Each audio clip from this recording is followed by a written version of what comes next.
Iginit po ng Department of Foreign Affairs na hindi ini-entertain ng Pilipinas ang revisionist claim sa teritoryo ng bansa.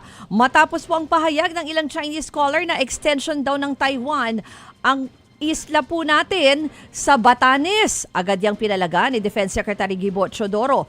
Katawa-tawa naman raw ang pag-aangkin sa Batanes. Narito po ang report ni Mobile Journal Jas Paredes.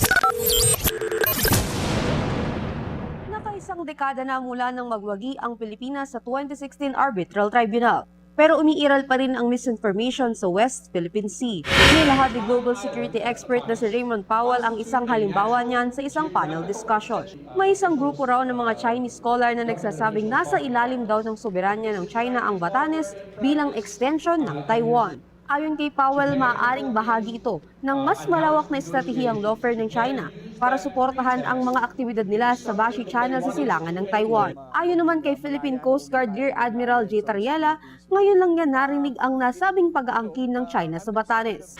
Sa kami ni Justice Carpio, we're trying to figure out ano naging basehan na naman ng mga Chinese government or just the students to claim na merong kaugnayan ang Batanes sa Taiwan, no? But again, they always come up with different lies and misinformation to justify and also to expand their area sa South China Sea. Samantala, sinabi ni Defense Secretary Gibo Teodoro na ang walang batayang claim na ito ng China ang posibleng magpapatibay pa ng pagkakaisa ng iba't ibang bansa para tutulan ito. Iniit din niya na walang anumang batayan ang nasabing pag-aangkin at ito ay lubhang katawa-tawa. Nakaalarma raw ito at hindi dapat baliwalain o hayaang hindi masagot. We already have substantial presence. However, this will galvanize the Ivatan people against them wherever the Ivatan people are located. So, if there is galvanization, strengthening of anti-China efforts, they have only themselves to blame. Sinabi ko nga nung isang beses, tignan nila sarili nila sa salamin. Ito na naman ang liwanag ng ginagawa nila.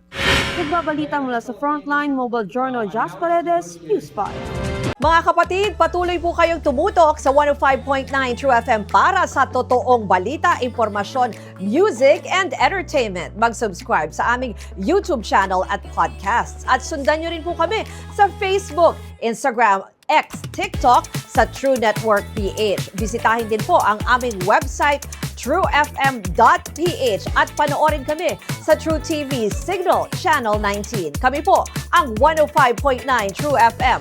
Laging true sa'yo, kapatid!